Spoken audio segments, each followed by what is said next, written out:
నమస్తే BCN news కి స్వాగతం. నా పేరు నీలిమ. ముందుగా ముఖ్యాంశాలు. ప్రతి పోస్ట్ ఆఫీసులో తక్కువ ధరకే మువ్వనెల జెండాలు. ప్రతి ఇంటిపైన జెండాలను ఆవిష్కరించాలన్న కేంద్ర సహాయ మంత్రి పెమ్మసాని. అధికారుల తీరుపై మంత్రి ఆనం రామనారాయణ రెడ్డి అసహనం. గ్రామ స్థాయిలో రైతులకు సమాచారం అందజేయాలంటూ సూచన. జగన్మోహన్ రెడ్డిపై మాజీ మంత్రి డొక్కా మాణిక్య వరప్రసాద్ సెటైర్లు. సీఎం తరహాలో భారీ భద్రత అడగడం సరికాదంటూ హితవు. సరైన పత్రాలు లేకుండా వాహనాలు నడిపితే చర్యలు తప్పవు. ద్విచక్ర వాహనదారులను హెచ్చరించిన భీమడోలు సీఐ రవికుమార్. జాతీయ జెండాల విషయమై కేంద్ర సహాయ మంత్రి పెమ్మసాని చంద్రశేఖర్ ఏపీ ప్రజలకు శుభవార్త చెప్పారు. ఆజాదీ కా అమృత్ మహోత్సవ్ వేడుకల్లో భాగంగా గుంటూరులో హర్ ఘర్ కా తిరంగా కార్యక్రమాన్ని ప్రారంభించారు.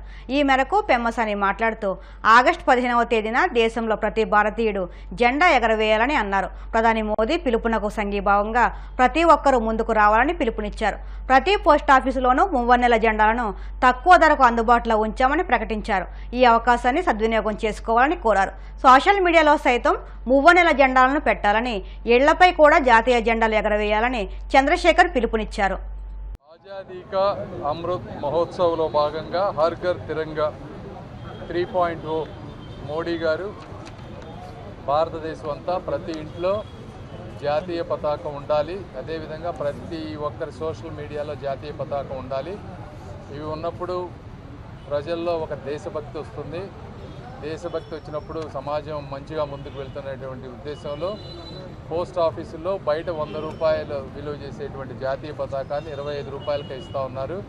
కాబట్టి అందరూ ఈ జాతీయ పతాకాన్ని కొనుక్కోవాలని, వాళ్ళ ఇంటిపై ఇవి పెట్టాలని కోరుకుంటా ఉన్నాము. అదేవిధంగా సోషల్ మీడియాలో కూడా మీరందరూ చేంజ్ చేయాలని కోరుకుంటా ఉన్నాం. అమ్మ, నేను ఇక్కడికి వచ్చేది కేంద్ర మంత్రిగా రావటం లేదు, ఈ ప్రాంత ప్రజల ప్రతినిధిగా ఎంపీగా వస్తున్నాను. నేను ఇక్కడ సాటర్డే సండే కేంద్ర మంత్రిగా మండే టు ఫ్రైడే దేశవ్యాప్తంగా తిరుగుతూ ఉన్నాను. ఒక ఆంధ్ర రాష్ట్రమే కాదు, అన్ని ప్రాంతాలు తిరుగుతూ ఉన్నాను. ఆజాదీ కా అమృత్ మహోత్సవ్ అలాగే హర్ ఘర్ తిరంగా అనే ఒక కార్యక్రమానికి శ్రీకారం చుట్టుకోవడం జరిగింది. భారతదేశంలో పుట్టినందుకు మనందరం గర్వించాలి. ఎందుకంటే ఒక భారతీయ పౌరులుగా మనం ఉన్నాము అని అంటే ఈరోజు భారతదేశం ప్రపంచ ఖ్యాతి గడించిన సందర్భాలు మనం చూస్తూ ఉన్నాము. వీటన్నిటిని మనం మనసులో ఉంచుకొని మన భారతదేశ ఖ్యాతిని పెంపొందించే విధి విధానాలు మనం చేపట్టాలి. ఆ కార్యక్రమంలో భాగంగానే ఈరోజు హర్ ఘర్ తిరంగా అనే ఒక కార్యక్రమం, ప్రతి ఇంటికి మన భారతదేశ జెండాని ఎగరేయాలి అని చెప్పి మోడీ గారు పిలుపునిచ్చారు. ఆ కార్యక్రమాన్ని మనం జయప్రదం చేయాలి. రేపు రానున్న 78వ ఇండిపెండెన్స్ డే జరుపుకోబోతున్నాము. మనకు స్వాతంత్రాన్ని పురస్కరించుకొని అమరవీరుల్ని మనము దృష్టిలో పెట్టుకొని ఈ అద్భుతమైన స్వాతంత్రాన్ని మనకు వారు ఇచ్చిన అందిపుచ్చి మనందరికీ అందజేసిన వారందరినీ మనం స్మరించుకుంటూ ఈ యొక్క జెండాని మన ఇంటిపైన ఎగరేస్తూ మనం సగర్వంగా భారతీయులమని చాటి చెప్తూ ఈ యొక్క కార్యక్రమాన్ని జయప్రదం చేద్దాము. దానికి మోడీ గారికి, ఎంపీ గారికి, ప్రతి ఒక్కరికి కృతజ్ఞతలు తెలుపుతున్నాను. నెల్లూరు జిల్లా అధికారులు మీటింగులకు వచ్చి మాట్లాడమే గాని గ్రామస్థాయిలో రైతుల వద్దకు వెళ్లి వారికి ప్రభుత్వం నుంచి అందే రాయితీల గురించి గాని సరికొత్త ఆవిష్కరణల గురించి గాని చెప్పడం లేదని మంత్రి ఆనం రామనారాయణ రెడ్డి పేర్కొన్నారు. జిల్లా స్థాయి అధికారులు ఎవరూ మండల పరిషత్ సమావేశాలకు హాజరు కావడం లేదని, క్షేత్రస్థాయికి వెళ్లకుండా సమస్యలు ఎలా తెలుస్తాయని ఆయన ప్రశ్నించారు.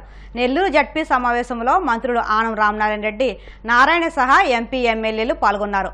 నెల్లూరు జిల్లాలో సాగునీటికి రైతులకు ఇబ్బందులు లేకుండా ముందస్తు చర్యలు చేపట్టాలని మంత్రి ఆనం రామనారాయణ రెడ్డి ఇంజనీరింగ్ అధికారులను ఆదేశించారు. టీడీపీ ప్రభుత్వం వచ్చాక సోమశిల ప్రాజెక్టు రక్షణ కోసం యుద్ధ ప్రాతిపదికన పనులు చేపట్టాలని సూచించామని అన్నారు. విత్తనాల కొరత, డిస్ట్రిబ్యూషన్ ఇబ్బంది లేకుండా చేయమన్నారు. అదేవిధంగా యూరియా అది కూడా ఇబ్బంది లేకుండా చేయమన్నారు. ఆల్రెడీ కొన్ని ప్లేసుల్లో బయట ఇబ్బంది అవుతున్నారు. అయితే మన దగ్గర సఫిషియెంట్ స్టాక్ ఉంది, ఇబ్బంది లేకుండా చేస్తామన్నారు. మరిపాడు లాంటి ప్లేస్లో వాళ్ళు యాక్చువల్గా గోడౌన్, శీతల గోడౌన్ అడిగారు. దాని గురించి పరిశీలిస్తాం. మండల్ లెవెల్లో district officers and divisional officers ఖచ్చితంగా పోయి రివ్యూ చేయాలని సహా మంత్రులు, సీనియర్ మంత్రులు రామనారాయణ గారు చెప్పారు. అది ఖచ్చితంగా జరగాలండి. అది జరిగినప్పుడే ప్రజా సమస్యలు తీరుతాయి. ఎస్పీ గారిని, మున్సిపల్ కమిషనర్ని, వాళ్ళ సిబ్బంది మొత్తాన్ని పెట్టాను. పెట్టుబట్టి 50% ప్రాబ్లమ్స్ స్పాంటేనియస్గా క్లియర్ అయినాయి. ఒక 1 వీక్ బ్యాక్ టౌన్ ప్లానింగ్ పెట్టాను. అమరావతి నుంచి టౌన్ ప్లాన్ డైరెక్టర్ని వాళ్ళ టీం మొత్తాన్ని పిలిపించాను. కూర్చోబట్టి 90% ప్రాబ్లమ్స్ క్లియర్ అయ్యాయి. మండల్ లెవెల్లో అక్కడ జరిగే మీటింగ్లో మీరు కానీ ఇన్వాల్వ్ అయితే అక్కడ ప్రజల యొక్క సమస్యలు తెలుస్తాయి, దాన్ని సాల్వ్ చేయటం కూడా వస్తుంది. మీ లెవెల్లో మీరు చేయగలరు. మీరు చేయలేకపోతే పైకి మాకు తెలియపరిస్తే మా లెవెల్లో మేము చేయగలం, లేదు అంటే క్యాబినెట్కి తీసుకుపోతాం. మాకు సోమశిల డ్యామ్ అక్కడ కొంత వర్క్ పెండింగ్ ఉంది, వాళ్ళు ఏదో ప్రాబ్లమ్స్ ఉన్నాయన్నారు. దాని మీద నేను మంత్రివర్యులు ఆ కన్సర్న్ అధికారులు డిస్కషన్ కోసం యాక్చువల్గా పక్కన మీటింగ్ పెట్టుకున్నాం. అందువల్ల మీ యొక్క మీటింగ్ మీరు కంటిన్యూ చేయాల్సిందిగా నేను చైర్పర్సన్ గారిని సిఓ గారిని రిక్వెస్ట్ చేస్తాను. మండల స్థాయిలో జరిగే సమావేశాలకి ఈ యొక్క అగ్రికల్చర్కి కానీ దాని అలైడ్ యాక్టివిటీలో ఉన్నటువంటివన్నీ కూడా అక్కడ చర్చ జరగాలి.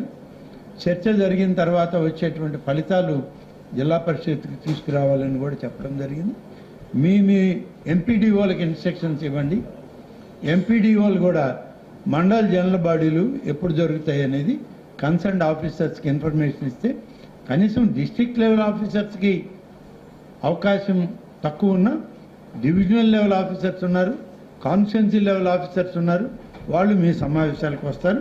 ఎవరు ఏది మాట్లాడినా సరే మళ్ళీ పేరు పేరున అందరికీ సమాధానం ఇవ్వడం కాదు, కానీ ఈరోజు దాదాపు ఇంకా 2.5 సంవత్సరాల సమయం మీ అందరికీ ఉంది. ఇవాళ ఉన్నదాన్ని పోగొట్టుకున్నామనేటువంటి చింత మీకు ఉండాలి. ఉండడం తప్పు కాదు, ప్రభుత్వాన్ని అడగాలి, అడగడం కూడా తప్పని నేను అన్ను. కానీ అడిగే ముందు ఒకసారి ఆత్మవిమర్శ చేసుకొని ప్రభుత్వానికి సలహా ఇవ్వండి.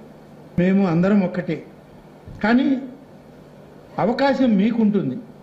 ఆ అవకాశాన్ని మీరు సద్వినియోగం చేసుకోవడం లేదు.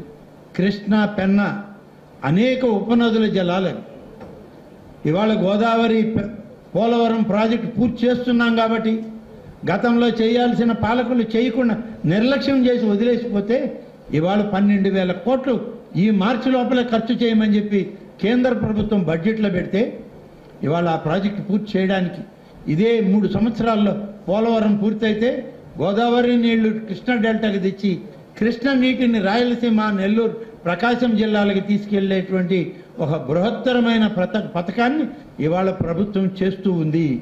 సంతోషించండి. మీ అందరికీ ఆ భగవంతుడు ఆశీస్సులు ఉన్నాయి కాబట్టి ఇక మనల్ని కాపాడుకోవడమే మా యొక్క ప్రయత్నం అని చెప్పి తెలియజేస్తూ సెలవు తీసుకుంటాను. జై హింద్.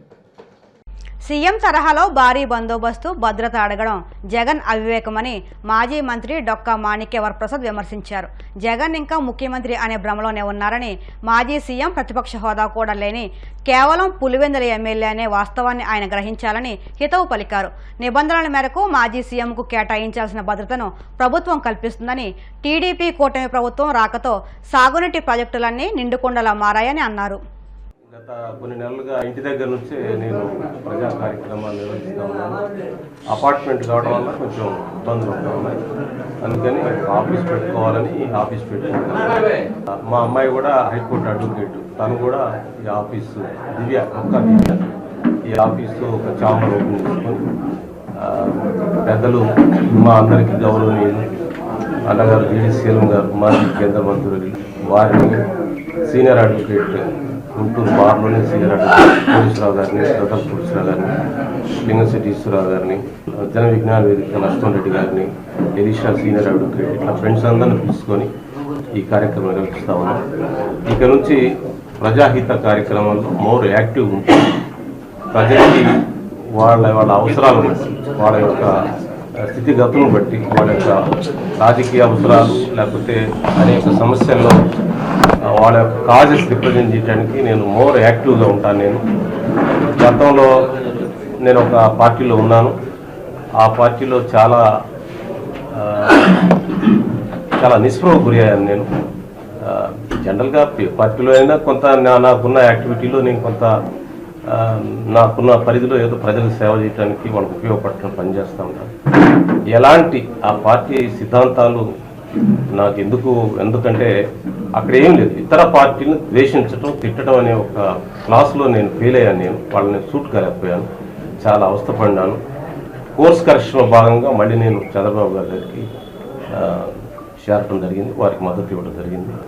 ఇంకా ప్రజల్లో విస్తృతమైన సేవ, నాకున్న బెస్ట్ ఎక్స్పీరియన్స్ని ప్రజల కోసం పనిచేయడానికి నేను కృషి చేయాలని నిర్ణయించుకున్నాను.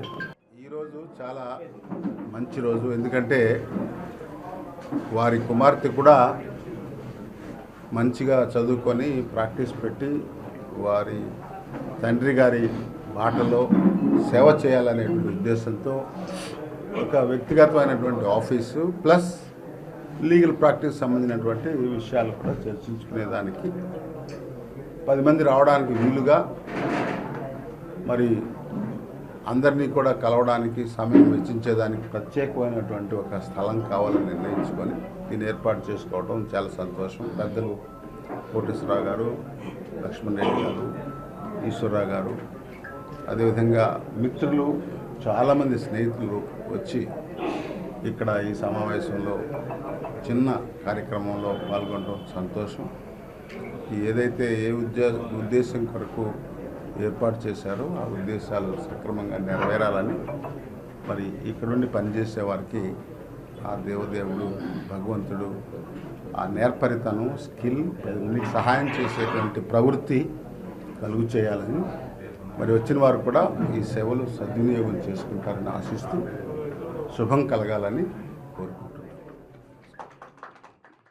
కాకినాడ రూరల్ ప్రాంతంలో గంజాయిని విక్రయిస్తున్న ముఠాను ఇంద్రపాలెం పోలీసులు అరెస్ట్ చేశారు. పోలీస్ స్టేషన్లో ఏర్పాటు చేసిన మీడియా సమావేశంలో కాకినాడ డీఎస్పీ హనుమంతరావు మాట్లాడుతూ ఎస్పీ విక్రాంత్ పాటిల్ ఆదేశాల మేరకు గంజాయి వినియోగం, సరఫరాను అరికట్టాలనే ఉద్దేశంతో స్పెషల్ టీం ఏర్పాటు చేసి ఈ నెల 10న కాకినాడ రూరల్ మండలం చీడిగ గ్రామం శివారు ఫ్లైఓవర్ బ్రిడ్జికి సమీపంలోని ఖాళీ స్థలంలో గంజాయి విక్రయాలు జరుగుతున్నట్లు సమాచారంతో దాడి చేసి 6గురిని అరెస్ట్ చేసినట్టు తెలిపారు. ఈ దాడిలో 7.5 కేజీల గంజాయి, 2 మోటార్ సైకిళ్లను సీజ్ చేశామని, గతంలో 3గురిపై క్రిమినల్ కేసులున్నాయని, వీరిపై ఎన్డీపీఎస్ యాక్టు ప్రకారం కేసు నమోదు చేసి రిమాండ్కి పంపుతున్నట్టు తెలిపారు. ఈ సమావేశంలో rural CI Chaitanya Krishna, Indrapalem SI Manikumar సిబ్బంది పాల్గొన్నారు.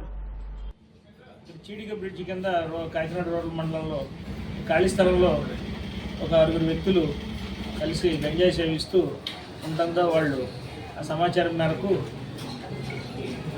రోడ్లో ఇన్స్పెక్టర్ గారు, అట్లాగే ఇంద్రపాలెం ఎస్ఐ గారు, సిసిఎస్ ఇన్స్పెక్టర్ గారు వీళ్ళందరూ మొత్తంలో రైడ్ చేయడం జరిగింది. అందులో ఒక 6గురు వ్యక్తుల్ని అదుపులోకి తీసుకుని వారి దగ్గర 7.6 కేజీస్ గాంజా, అలాగే సుజుకి యాక్సిస్ స్కూటీ ఒకటి, బజాజ్ పల్సర్ మోటార్ సైకిల్ 2 స్వాధీనం చేసుకోవడం జరిగింది. ఇందులో పాలెం సతీష్ అనే అతను, ఇతనికి యాక్సిడెంట్లో కాలు కూడా మోకాల్లాగా కాలు కూడా రిమూవ్ చేయడం జరిగింది.